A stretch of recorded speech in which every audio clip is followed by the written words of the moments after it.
Sahana Bhavatu, Sahano Bhunaktu, Saha Viryankaravavahai, Tejasvinavadhitamastu ma vidvishavahai. Om Shanti.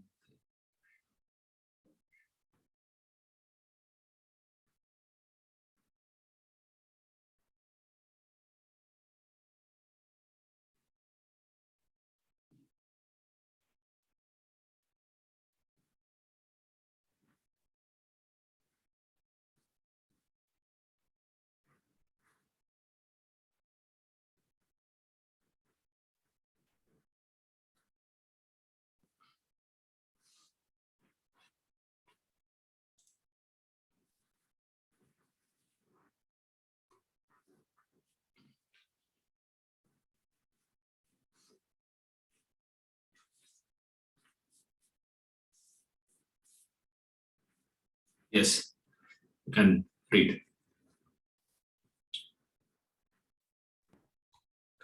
Page 280, last paragraph. Your destiny at present is the effect of all your past self-efforts. For example, if you had exercised your free will in the past in merely gratifying your senses and leading a sensual life, then you would be a sensual person at present. That is your destiny. Instead, had you chosen to live a disciplined life and practice the higher values, you would now be a spiritually evolved person. Moreover, regardless of what state you are in at present, you tend to continue the same way. A sensual person pursues his sensual activities. A spiritual person continues to be spiritual, which gives the impression that your present choice of action is influenced by your past. If that be so, how can self-effort be free? Where does free will fit into the law of karma? An alcoholic is addicted to alcohol because of his heavy drinking in the past. If the past were to influence his present action, he will continue as an alcoholic. How then can he claim to have the freedom to choose to drink or not to drink? Likewise, a person is benevolent, noble because of the virtuous life he has led. Here again, if the past influences his present action, he will continue to be virtuous. Thus, if it is accepted that one's past completely influences one's present, then the good will continue to be good and the bad will continue to be bad. But this is not so in practical life. People are subject to change. The good are known to have turned bad, so have the bad turned good. What then is the relationship between Prarabdha, destiny, and Purushartha, self-effort? A question that has been disturbing the spiritual lobbies for long. The exact relationship between the two is easier understood with the following two illustrations. The first comparison is to a motorboat. The speed of the motorboat is 16 kilometers per hour in still waters. The boat is in a river moving downstream. The water in the river flows at a speed of 2 kilometers per hour. The speed of the boat downstream will then be 18, 16 plus 2 kilometers per hour. While moving upstream, the speed of the boat will reduce to 14, 16 minus 2 kilometers per hour. Thus, the speed of the boat varies from 18 to 14 kilometers per hour, depending upon its movement down or up. But all along, the actual speed of the boat remains the same at 16. The original speed of the boat is independent of the speed of water. Yet when it moves in the river, it becomes 18 downstream and 14 upstream. Now, compare the original speed of the boat to your Purushartha, self-effort, and the speed of water to your Prarabdha, destiny. Your self-effort is ever free. Your destiny cannot alter your self-effort. Just as the speed of the water cannot change the original independent speed of the motor. Nevertheless, in effect, the boat gains 2 kilometers per hour downwards and loses 2 upward. Similarly, even though your self-effort is independent, it is in effect altered by your destiny. When you apply your self-effort in the background of your destiny, the effect produced is different. Your self-effort makes its free choice in the background of your destiny. The combination of your effort and destiny produces a different effect. Consider the case of the alcoholic. One day, the alcoholic may choose not to drink. He exercises his free will to abstain from liquor, and yet he may be found consuming it. The reason being that his destiny, the background of indulgence, is more powerful than his effort to abstain. When both these forces operate, the resultant effect will lean towards the more powerful. That explains why he drinks even if he chooses not to do so. If, however, he continues to exercise his choice not to drink, he would gradually neutralize the effect of his destiny and stop drinking. The second example again illustrates how Purushartha, self-effort, functions in the background of Prarabdha, destiny.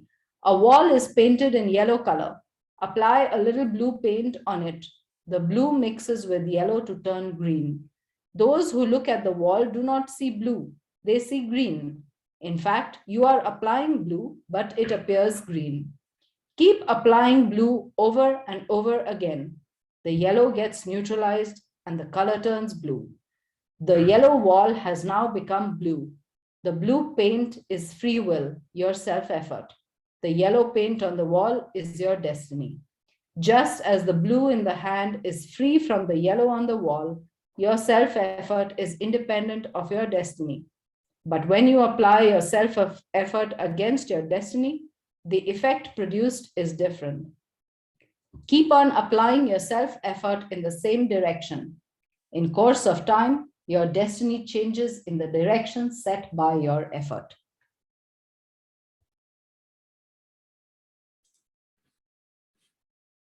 Now he is explaining the relationship between Prarabdha and Purushartha. What is the connection of these two? And the relationship is explained from the perspective of the visibility of the effect. How visible it is. Now, here he gives two simple examples. Very easy to understand. Examples are very easy to understand. The problem is only the concept. Example, there's no problem. 16 plus 2 equals 18 is not a problem. 16 minus 2 is 14 is not a problem. Assuming that 16 is this is not a problem. Yellow color, yellow plus, blue becomes green. All these examples will not have any problems in life. Only when it comes to the concept, we'll get into trouble. But however, this examples gives a fantastic clue for us to conceive the idea. That's all. So, think on the examples.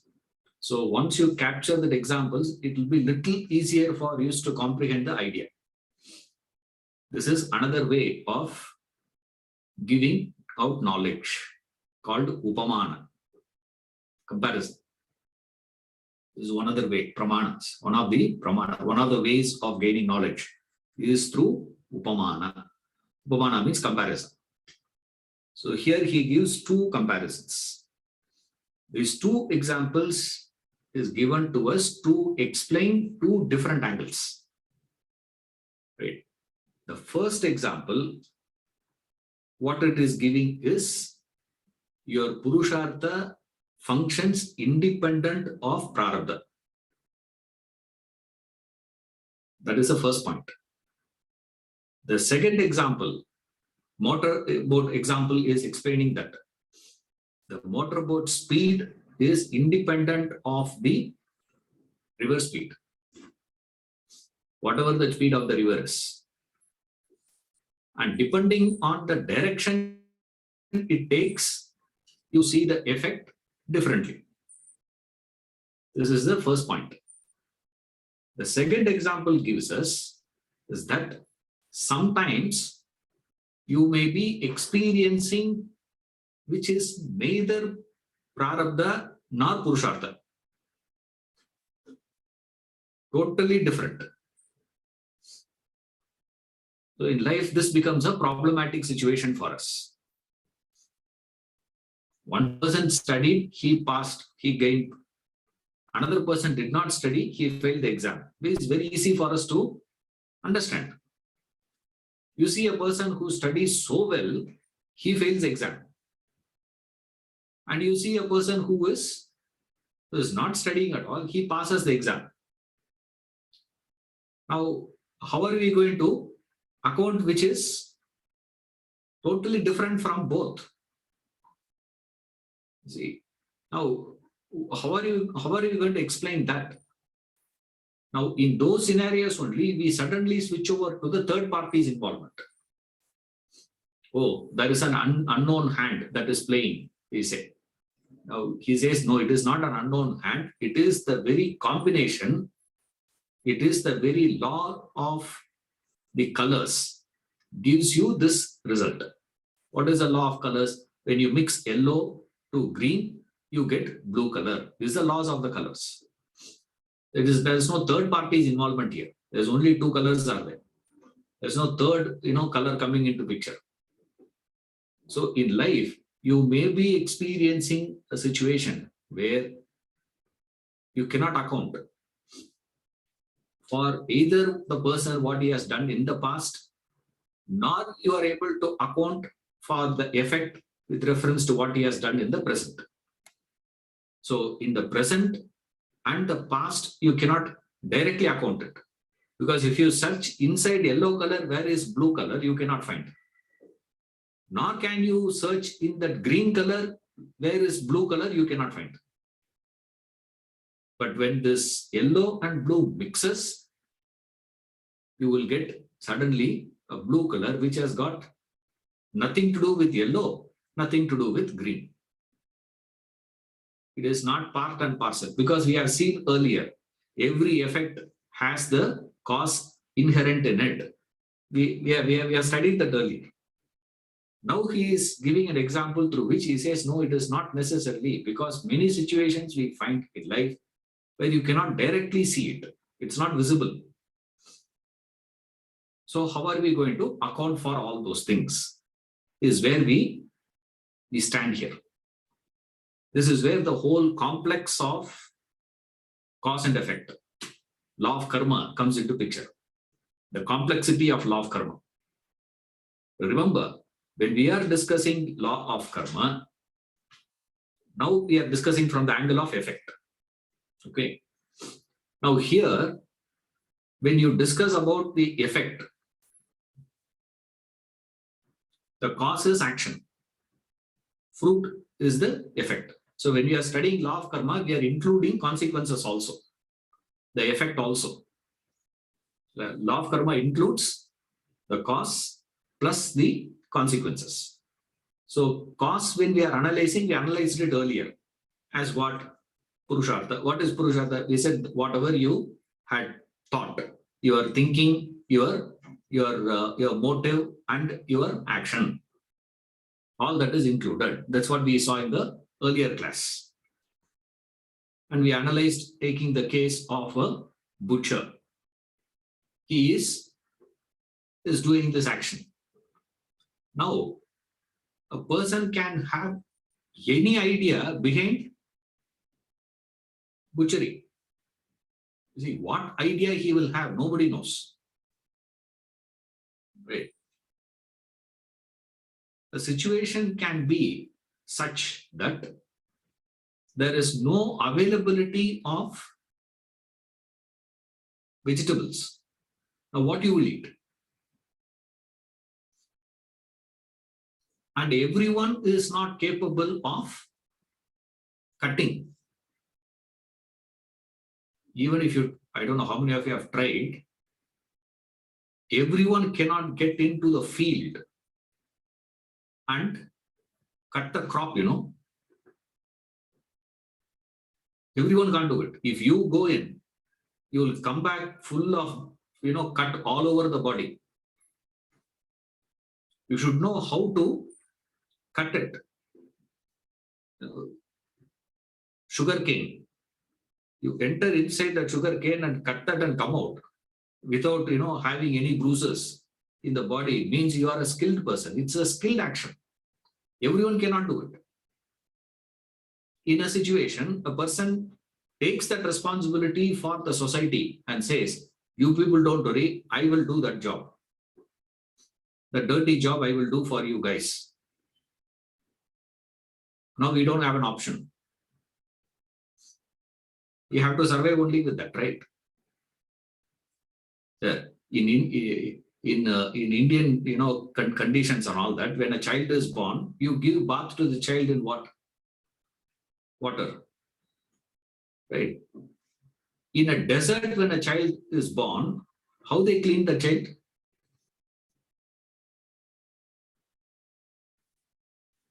But drinking, they are not having water. You know what they do? They use the sand.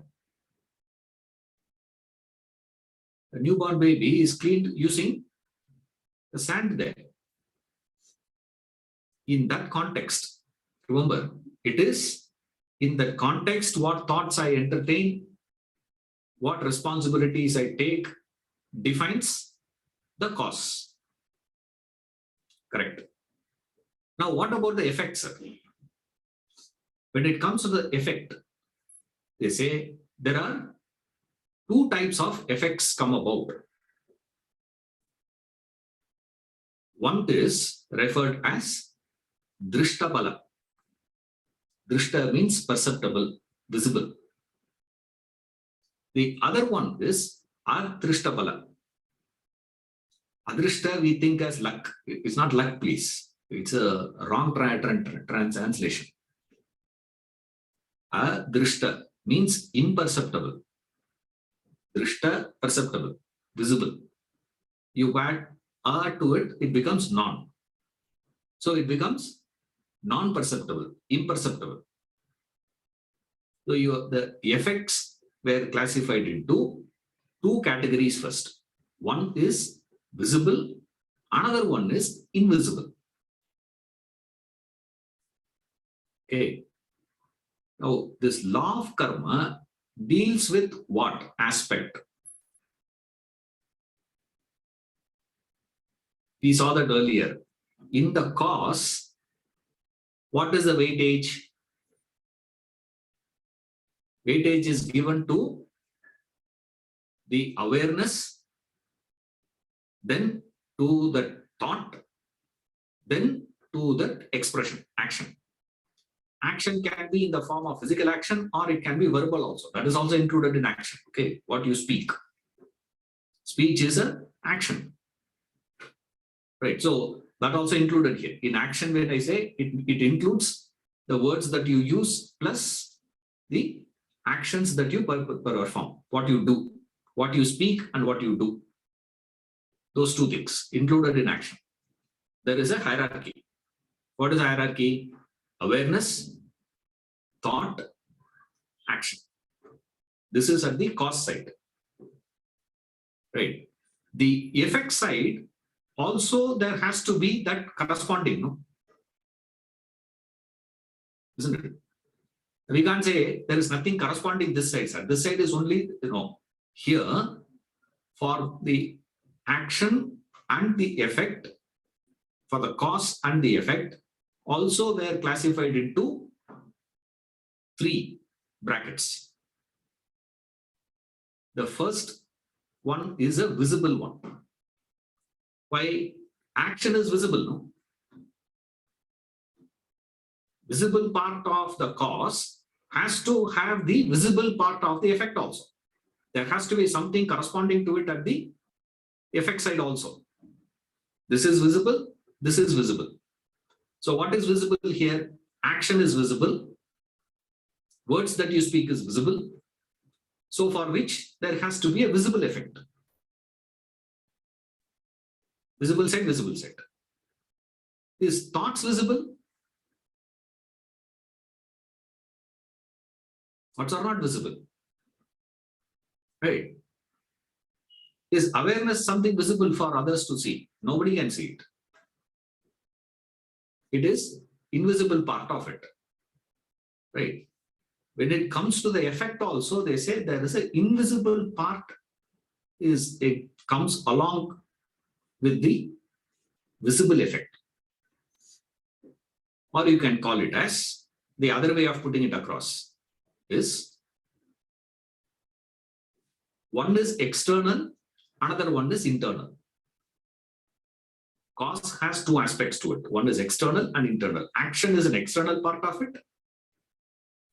Thought and awareness is internal part of it. So here you have those two things. Similarly, effect also has something which is external and corresponding internal effect. So external and internal. Or you can take it as visible, invisible. Either way you can take. And we prefer to take it as visible, invisible part. Law of karma gives more weightage to which part of it, sir? It is deleting, it is not giving so much of importance to the visible cause, which is action. That means it will not be giving so much of importance to the visible effect also. Only then you are speaking at the equal level. So both visible, it keeps it out. It says, you don't need me to come and tell you that. Why? It's visible. Right? Since it is visible, we don't require the Shastra's assistance. The Shastras come into picture only to educate us on something which is not visible to our eyes. Only then we need education. Otherwise, why you need education? Right? Same way. Which is what? There they say there is an invisible part. What is the invisible part? That invisible part of the effect is what is referred as punya or paapa. Okay. For every action that you perform, you get that punya or paapa, depending upon what type of thought that you have entertained. If you have entertained a selfish, egocentric thought, you will get paapa. If you have entertained unselfish thoughts, then you will get punya. The action you get, the effect. Now I am speaking, assuming that I speak with a particular intention. It is not possible that I can be speaking without any intention. There is some thought behind it, no? Right. Now, this action of mine will have two effects, it says. One is, depending upon my communication skill, what will happen? More subscribers will come. Right? Because I am, suppose if my communication skill is pathetic, poor, or mediocre, so will be the followers also. Right? Subscriptions also. I don't have to keep telling you, press a click button, like button. There's no necessity to tell that. If you like it, you will click it. If you don't like it, you will definitely click. Right? Liking you may not click, but dislike definitely you click, isn't it? That is dependent on what? Not on my intention. How sincere I am in this effort, in this action of speaking. That is not the defining factor there. Then what is the defining factor? Is purely my skill to teach, which is action, which will have the visible effect. Corresponding to this, I have an intention behind the action, isn't it? If that intention were to be selfish, if that intention were to be what I can get out of this action, then consequence is what? One. If I were to be performing that same action of speaking with the intention of in what way this knowledge which has benefited me a lot, and it has the potential to benefit to you people, and I have the capacity to talk, right? I'm not dumb, right? And there are few people who are interested to know, why not speak? Give no. This is a genuine interest on giving this knowledge to you. Then the corresponding effect internally to me will be different. For the first, they said what you get is called paapa. The second, what you get is called punya. Demerit, merit. Punya means merit. Paapa means demerit. You get credit points or you get debit points. That's all. Right.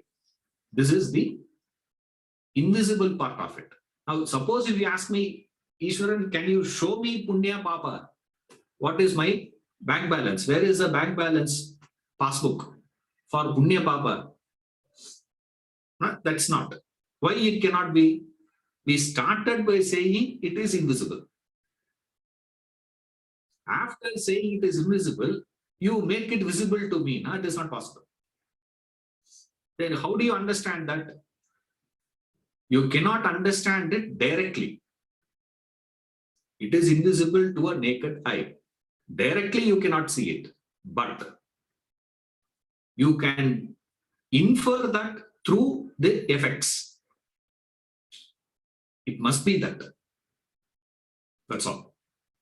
This invisible part of karma can be understood not through your organs of perception. You can get it only through your inferential capacity. You have to infer it, that's all.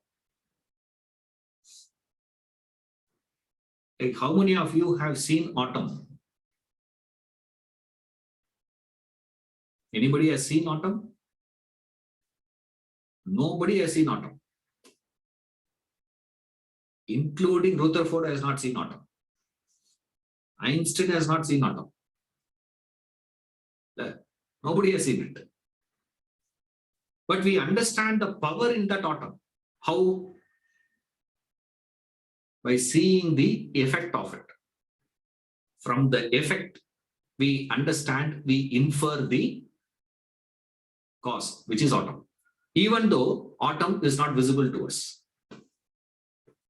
Similarly, the existence of punya paapa cannot be brought to your perception, but it can be understood using your thinking capacity, your inferential capacity. Now, these masters have inferred that from your experiences. How? If the thought, as the thought, so will be the action. This is invisible part. Right? Nobody has seen it. Same way, what they have found here is that which is invisible will get converted into visible over a period of time. There is a gestation period.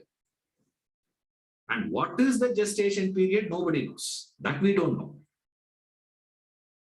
Like, imagine that today we plant various seeds,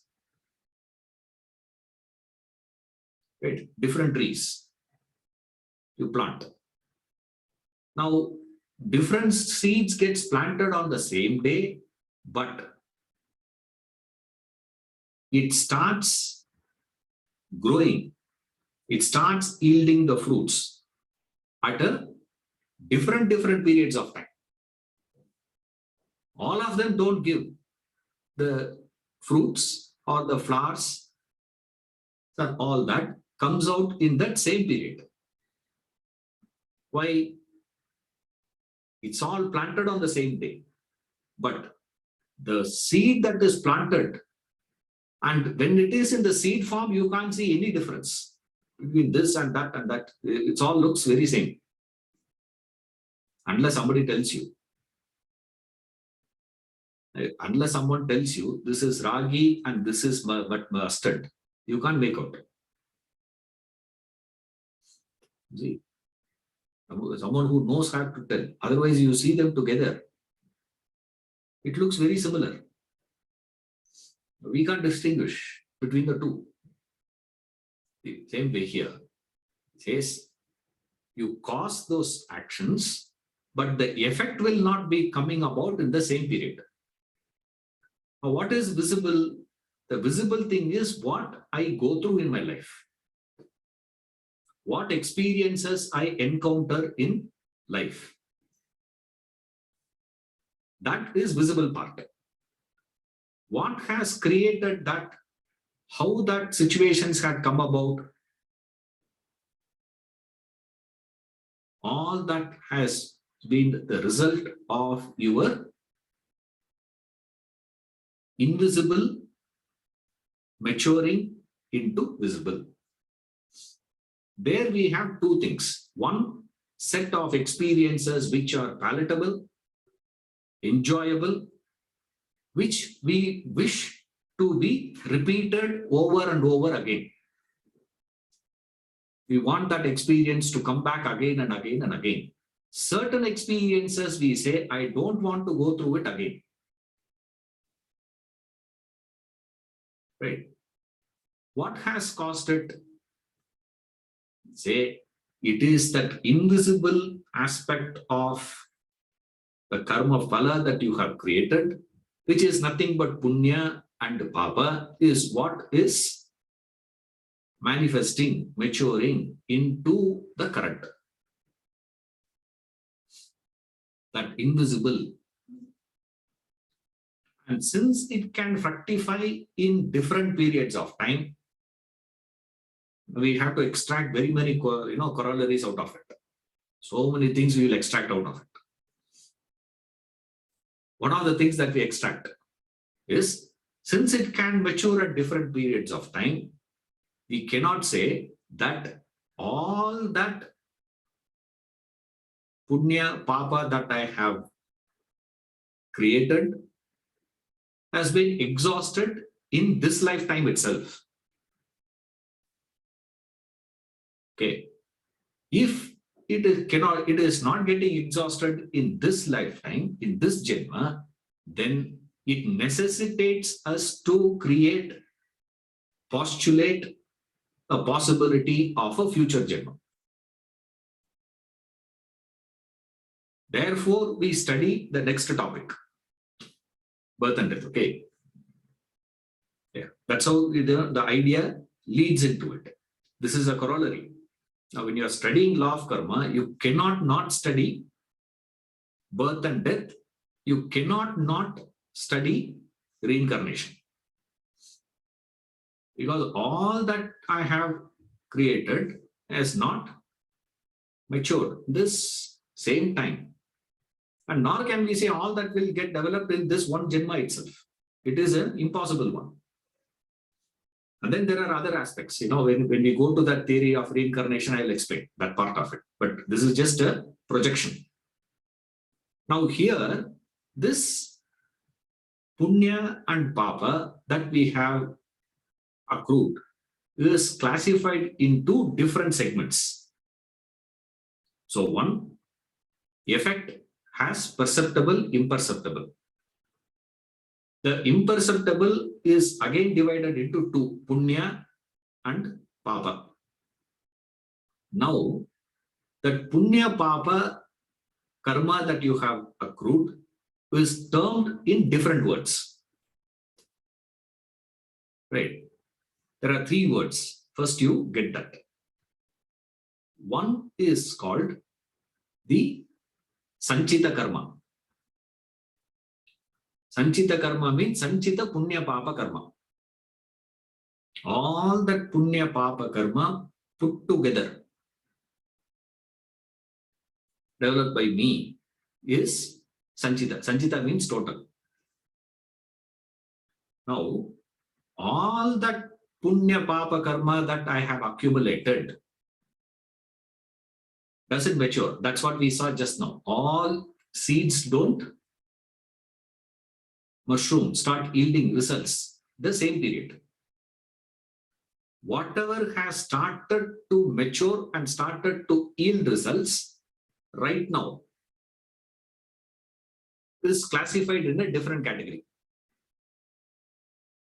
That is called Prarabdha karma. Okay. So first one is sanchita. Sanchita means total accumulated. Accumulated in the past means we include past janmas also. All the janmas put together, accumulated. Now current, there are few which has already started to fructify. The fructification already started. What is the proof of the fructification of that? Is the presence of your body. You are born, no? That means what? Few things have started yielding the result now. The fact that you are existing is a proof of that. So the second one is referred as Prarabdha karma. So there is total. Out of the total, the few things you have to experience. The few things that you have to experience, for which to experience anything, you need a body and you need a place. Bhuvana is needed. Karanam is needed. Equipments are needed. So you need the equipment and you need that place to experience it. So depending upon what you wanted, depending upon your punya and paapa that has matured right now, you take that particular karana and particular bhuvana, particular environment and particular body, and you go through that. When you are going through this,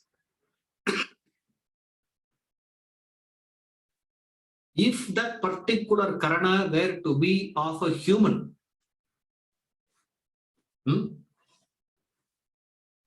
if it is human, then what happens?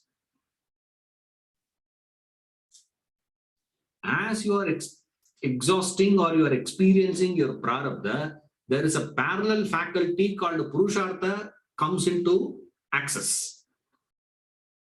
With that Purushartha, what you can do? You have a free will. What is a free will? It is free.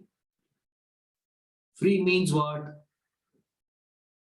You can work in such a way to increase that new punya paapa or decrease that existing punya paapa, sanchita. Little tricky it may appear, but nothing complicated in this, very simple. If that prarabdha karma has necessitated you to go through that in the human embodiment, because your prarabdha can necessitate you to take birth as a dog also. Then where is punya paapa, sir? Punya karma means you would have been born in the, you will be a dog in the house of an actress. She will be holding you. That's all. And then what? You will be sleeping in that AC room. The dog will be traveling in a Mercedes Benz. You are traveling in what? You don't have proper clothes for you to wear, but the dog will have a designer dress. That's all it is. But the dog is a dog, but the dog has a fantastic life. Enviable to you also sometimes. Sometimes you wonder, is it better to be born such a dog, man, than to be born like this? But then, there, what is happening in that embodiment, in that particular set, karana, It cannot access Purushartha. No access of Purushartha. It doesn't have the equipment to access Purushartha. In a human embodiment only, you get an access to Purushartha. Right? Purushartha access, if you use it appropriately, what you can do? You can knock off that sanchita, or thereby you would not be forcing yourself the future births possibilities. Or you can be adding on to that sanchita. You freshly acquire. The fresh acquired ones is called as agami. Right. So I had that. I have taken birth as this personality to go through some karmas of mine. According to punya paapa, my life also will be having ups and downs. Why there is so much of ups and downs in my life? Because of mixed karma that I have performed in the previous janma. Based on that, I have got mixed punya prarabdha and paapa prarabdha. Mixed it is giving. So right now, punya comes in this, paapa comes that. That's about it. Life is settled. No, it says there is one more factor gets added into it, which is Purushartha. When the Purushartha gets added into it, what happens? The very name Purushartha means free will. Free will means I can add or delete. You can't say you have a free will only to delete. Then you can't call it as free will. See, you call it as free will only because free. Right. Now, using that free will, what did I do? I can increase it or I can decrease it. Now, as I am going through my life's experiences, follow me carefully from now. See, this is the difference between, this Ramayana classes and Vedanta class. If you had dozed off for 5 minutes or 2 minutes, right? You come back, you will not be able to follow what I'm talking. The Ramayana, that problem will not be there. Right? Even if you skip a few, things, you will still see Rama crying in the forest. He is still there in the forest. So it's not a problem. And you know the story already, so it's easy to follow. But here it's not like that. It is little heavy. So be careful with that. So there is sanchita karma. Then you have prarabdha karma,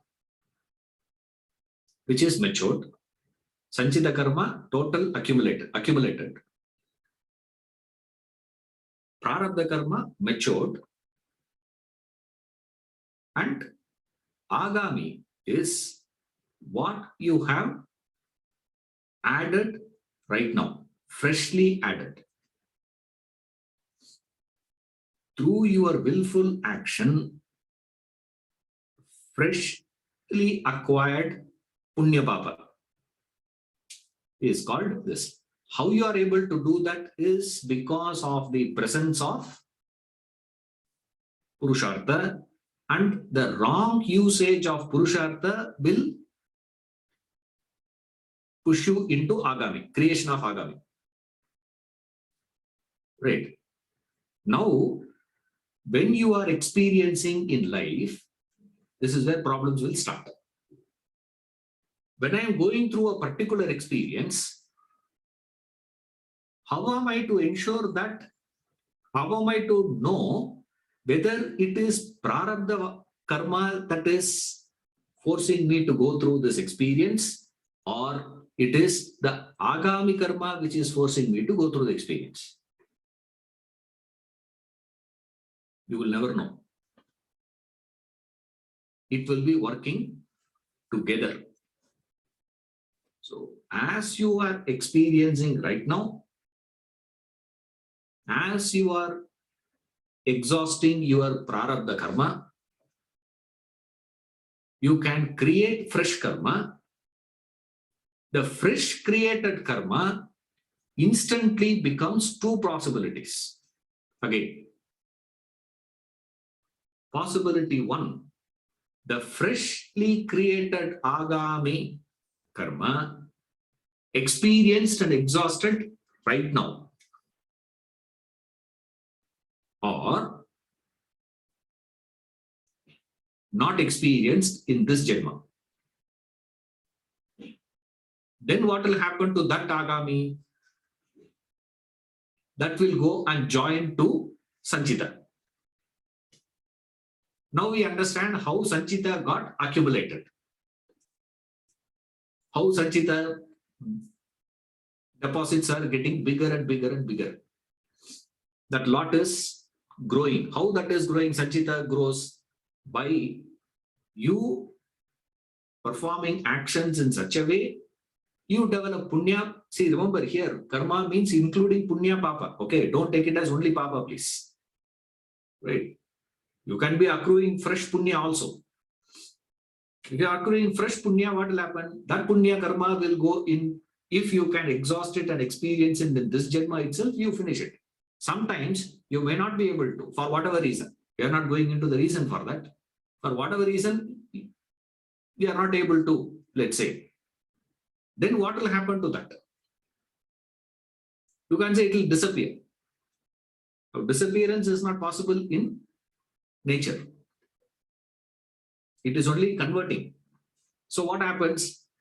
The leftover agami goes and joins the sanchita. So for this, another group of people created two terms they use. The ones which you have accrued but not exhausted, freshly acquired but not exhausted is called agami. Freshly acquired, experienced and exhausted is called kriyamana. Right. So there are these possibilities. Sanchita, out of sanchita, prarabdha.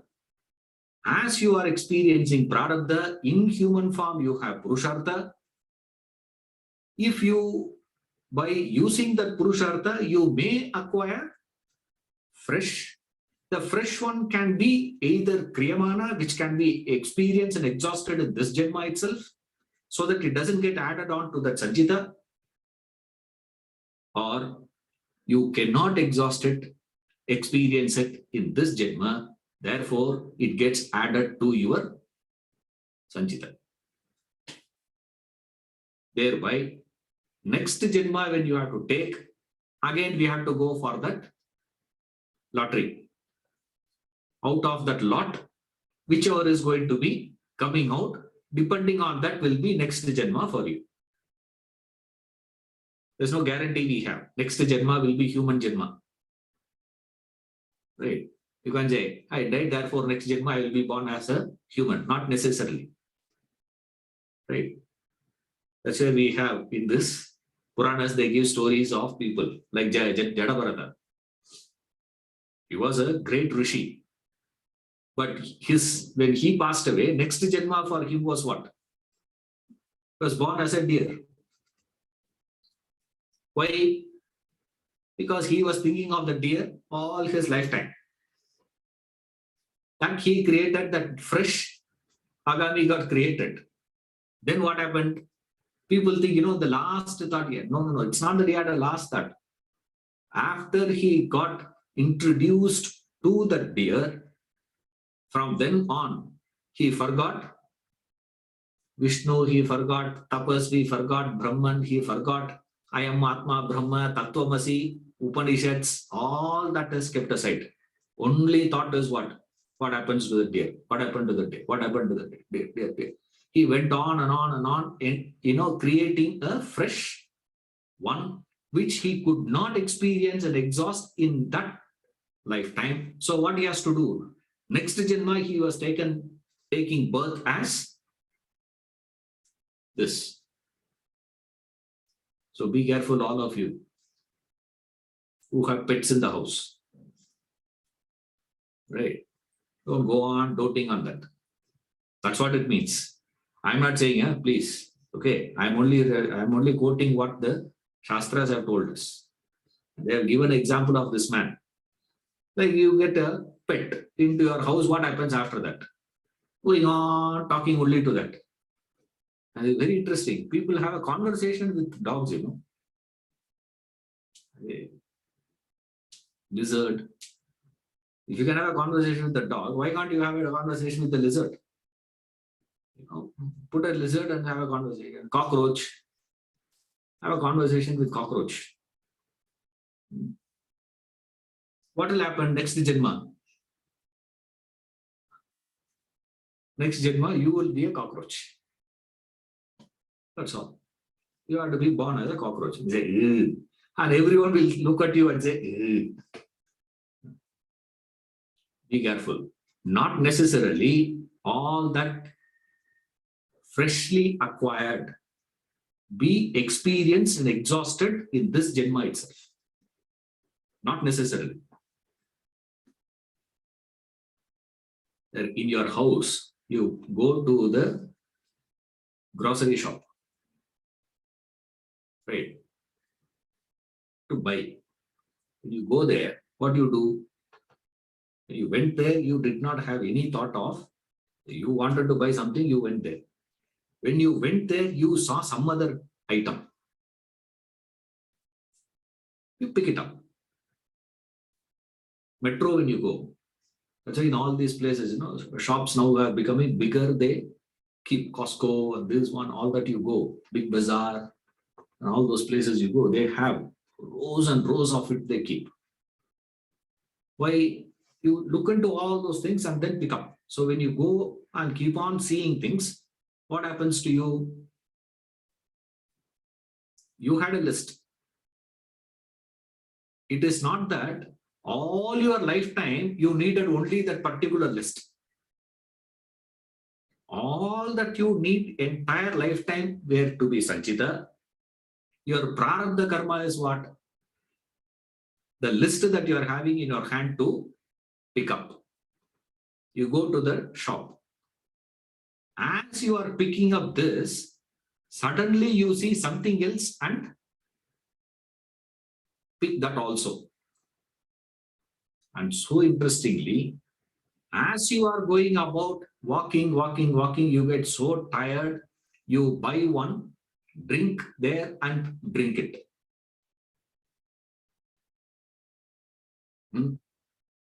Pick that up. Or there are places in metro they have a small place where you can have a bakery there. They bake and keep. And you can buy there and eat there only. There's no necessity that you have to buy that cake and take it home and eat. No, you buy that, eat there only and move. You did not go there with the idea of buying that. That samosa is not what you thought. Right? But when you went there, you had. This is kriyamana. The few things that you never had that in your list, after seeing that there you have added to your grocery list is agami. I hope at least the words are clear to you first. So when it comes to effect, they say first one is this. The second one is this, and the expression will not happen the same time. Since the expression is not happening in the same time, meaning experiences are not going to be, exhaustion is not going to be happening like that. So then we understand very many things out of it. Out of this law of karma, you extract many points. What is that, sir? One. We'll give you a few. Okay. If you have time, I will do it in the next class. More. Right. There are points that you extract out of it. Like we saw just now, one of the aspects we saw is the need to have this idea of next janma, reincarnation. Otherwise, you have to come to this one, necessitates. It necessitates the future birth possibilities. One, same way here is see, by definition, this punya and paapa are not visible. They are invisible, right?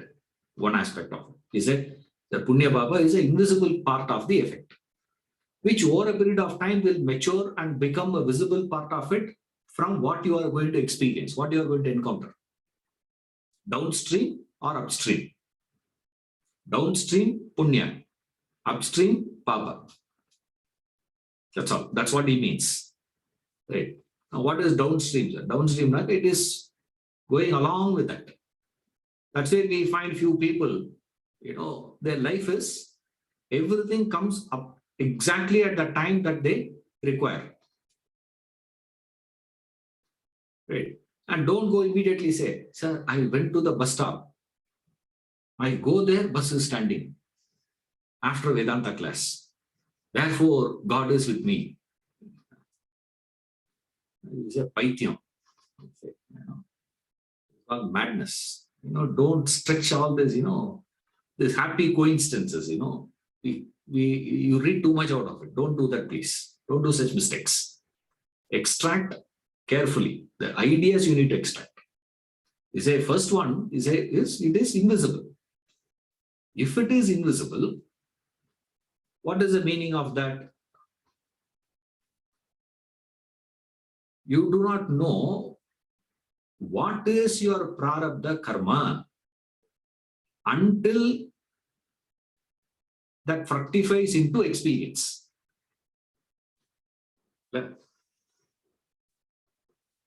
What is my prarabdha? You will never know till it actually comes into the form of experience.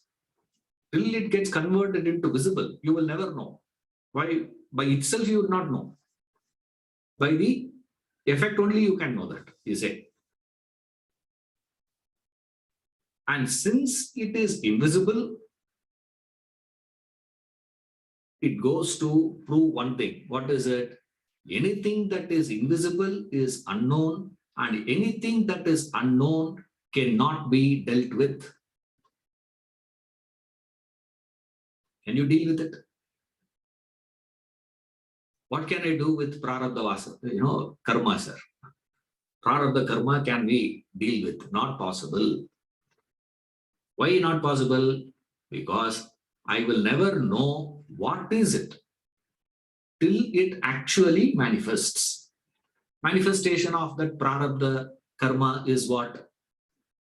Punya paapa is the way it is going to be coming out as an experience for me. Since I cannot deal with it, and it is unknown to me, and I cannot keep quiet. Human nature is such that he cannot be quiet and say, let me wait till it comes to, and then I will deal with it. He says what? Sir, I need to be prepared for that eventuality, isn't it? You're not expecting that eventuality, but all of us wanted to be prepared for that, isn't it? So this is where the scriptures come and say, what is the problem of human? Human cannot keep quiet. He wants to know what is unknown to him. Right? He cannot keep quiet. He had to know. You tell him this is not known to you, he cannot be quiet with it. He will probe into this. What is unknown to all of us? Prarabdha karma. And this prarabdha karma, which is hidden in the future. Why it is unknown? It is going to manifest in the future only. If it has expressed in the past, you know. You can know that. Why? Past is known to you. Present also known to you. What is unknown to you is future, and the Prarabdha karma, your punya or paapa, is not known to you. Therefore, that also has to be there. Hidden. Hiding place is what? Future. It is hidden in the future. And every human has that weakness or the tendency to ask for, is there a possibility for me? And also we know one thing, these expressions of that is not going to happen overnight. Suddenly, there is no such thing called sudden. It's not that suddenly the flower blooms. No. See, it's not sudden. It is, the process has started long time back. Suddenly, I got cancer. Suddenly, you got to know you have cancer. Right? It's not that suddenly. Suddenly it doesn't come. Right? But can you know that much before? Not possible. You see, there is no way that you can know by yourself. That is why we go to this medical fraternity and request their assistance to us. What is it? Go through a particular test. If you go through a particular test, through that test we can see. Are you prone for it? Have you got it? Or there are signs of it we are able to see now itself. That doesn't mean everybody has to go there, please. I'm just giving an example. Right? Just an example, that's all. Because we know in nature, nothing comes sudden. It gives lot of indications and signs. It gives you certain indications. Now we ask this question, sir, is there a possibility for me to know my future prarabdha, which is yet to manifest? If I can know that, I can prepare myself well to meet it out, isn't it?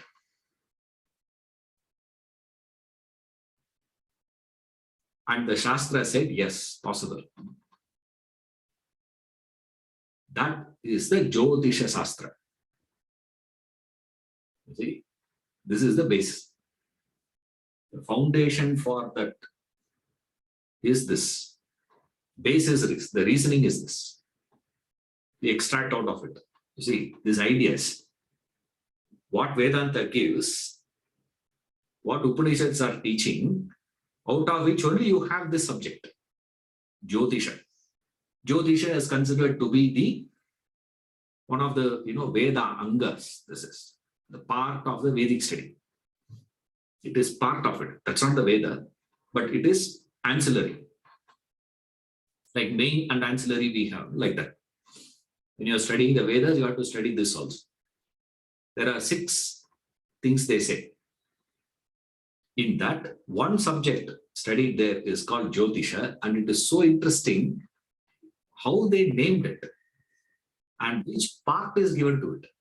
They say Jyotisha is the eye of the Veda Purusha. It's the eye for the Veda.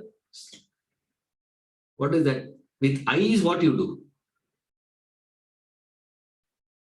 You see far off things now. You have good eyesight. Means you can see clearly the far off things which is not visible. Now this Shastra is what is giving us that possibility. So that is where this entire study of horoscope and all that came into picture. Right. The study of horoscope now because of that only. It is, but remember, what is so important here to understand here is this. Your horoscope or the planetary positions are indicators of Prarabdha karma. Remember, they are not the deciding factors. They are not the cause. Remember that these are two different things. One is an indicator, another one is a cause, karta. So your prarabdha indicator is your horoscope. That's about it. Just indicates. Like, the example scriptures give us this. Fantastic example. The rooster crowing is an indicator of sunrise. That doesn't mean that is the cause of sunrise, isn't it? The rooster crows in the morning, right? You can't say one day the rooster slept off. If it is not crowing, the sunrise will not happen now. And you are doing all the worship to the rooster. Please, crow man, otherwise the sunrise will not happen. Absurd, no? The sunrise happening is indicated by this. Same way, your planetary positions and your horoscope and all those things are just an indicators only. They are not the deciders. Now the decider is what? Now, Prarabdha. Prarabdha is decided by what? Go back, previous. Prarabdha is decided by, your current Prarabdha is decided by past Purushartha. By you only. You are the one who have caused it. You are the one who had created it by your own effort. But these positions and all that gives you that. So that's why they say this is karanam is different. Cause. These are just an indicator. Indicator is what they call as jnapaka. It just indicates, that's about it. So from here, what we understand, if I can foresee such possibilities, for which they have developed an entire Shastra itself, entire system. Shastra, when I say what I mean is a particular system which has gone through a huge amount of data analysis. Collection of data from very many births. A person is born in that particular planetary positions at this period of time, in this place and this day, and record all the major events in their life. Remember, this is not developed in a matter of one, research and another research, please. And many such researchers don't go. Many of us, go through this research. You got to see how long the research has gone through. Many researchers, which we go through, to have over about 100 years. One study for 100 years. Take up and see. Not possible, because it's not easy to stay with that one for a long period of time and collect information and arrange it. They have done this for generations. Remember, this was not developed just like one man sitting in a corner and he decided. It's not like that. This was done by generations of people. And so many, from a normal and ordinary person to an extraordinary person, they have taken account of all their life and extracted certain things.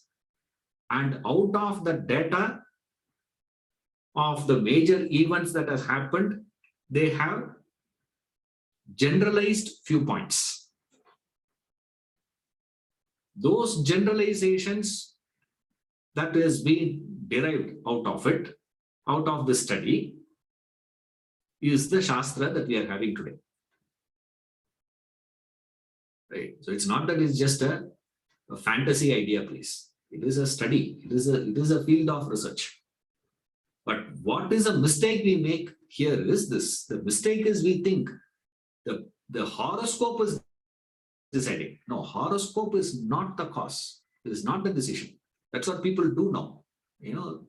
They fix the time and say, we will go for C-section surgery at that time.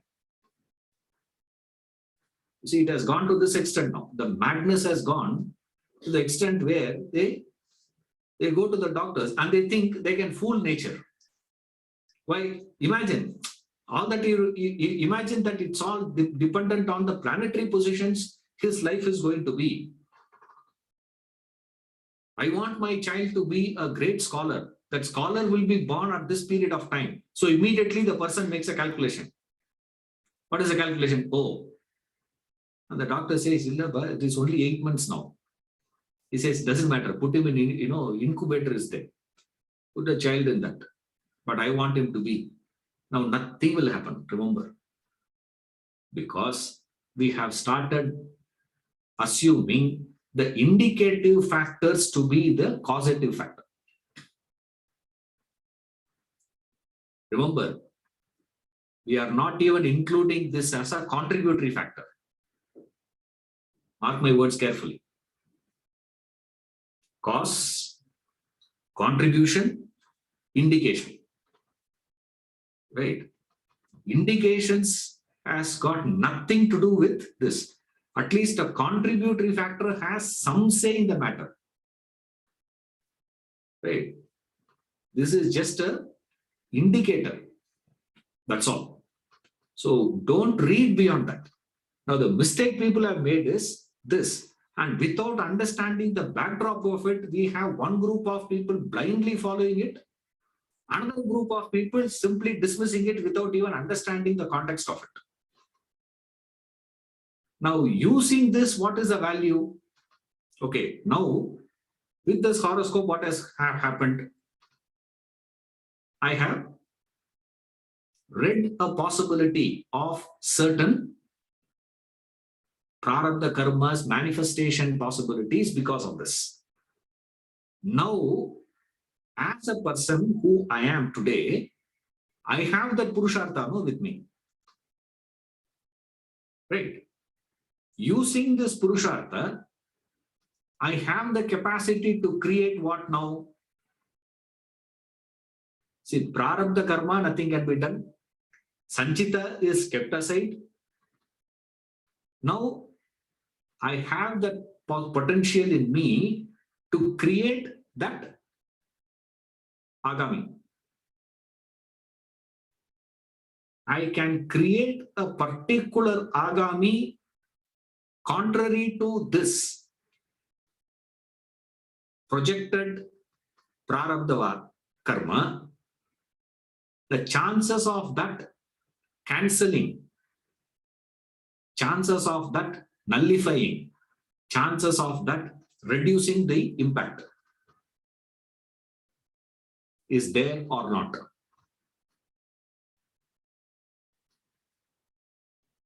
This creation of new agami contrary to that is where they had developed very many prayaschitta karma.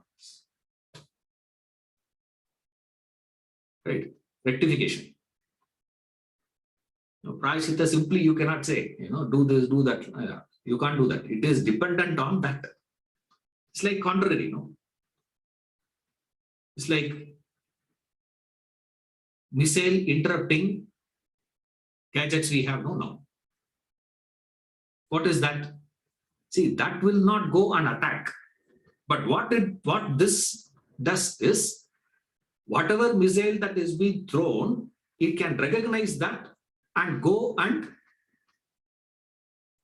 destroy before it could even come and land into my state and cause damage. Now we go back to the basic question. Sir, that way can you nullify everything? We have analyzed it earlier. Remember, can medical fraternity, medical science cure all diseases? What is the answer? The purpose of medical system is what? To provide a cure to the diseases, no? That's what the medicine, that's what a doctor is supposed to do. Can a doctor cure all diseases? No. Say, why? Depending on the two factors, sir. Depending on the nature of the disease and the power that we have as on date with the cure. With the current vaccination, we are able to manage coronavirus. But with the current vaccination that we are having, we are not able to have a powerful vaccination to counter Omicron variant. Therefore, what has to happen? Till we develop, you have to suffer. Nothing can be done. Right? There's a possibility. Maybe in another 1 year's time, or maybe 6 months' time, or maybe 3 months' time, maybe tomorrow morning. We don't know. Somebody will come out with something and say there is a vaccination for this. We have included this also in the current vaccine. All that you have to do is take one more booster dose. Then it will fight against effectively Omicron also variant. Then Demicron will come. After 6 months, one more will come. We just give new names. That's all. But then you cannot say all diseases can be cured. Some diseases can be cured. Some diseases can be managed. Some diseases go through it with a minimal pain. We can only try to reduce just the pain management only can be done, sir. Nothing can be done. Full stop. Same equation here also. Can this fresh agami, which I can create through this prashchitta karma, nullify all prarabdha? Not possible. All cannot be. Few, maybe. That depends on what? Depends on the strength of that. Also, the power of my prashchitta. What is the self-cancellation that I'm going to do? This prashchitta karma that I'm going to be practicing. But so many things that we are extracting out of it. Just that one idea. What is that one idea? One idea that we had is what? All prarabdha vasana, all this prarabdha karmas, that invisible one, do not mature same time. This is one idea. Okay. Out of that one idea, what all we have extracted, how much we are able to extract out of that fundamental principle. That's how Upanishads teach. Upanishadic teaching is like that. They don't go to the details. They just state that and move. They say, not visible. With Prarabdha, what can you? Nothing can be done. Why nothing can be done? Because it is invisible. If it is invisible, will it always be invisible? No. It will become visible one day. Now, will it become visible suddenly? No. It is going to give very many subtle signs. Is it possible for me to capture the subtle signs? Indications? Yes. You can't do it. Can you help me? I don't have that knowledge. Can you help me? We take that from this. This is one aspect of, right? There are very many corollaries we extract out of this law of karma.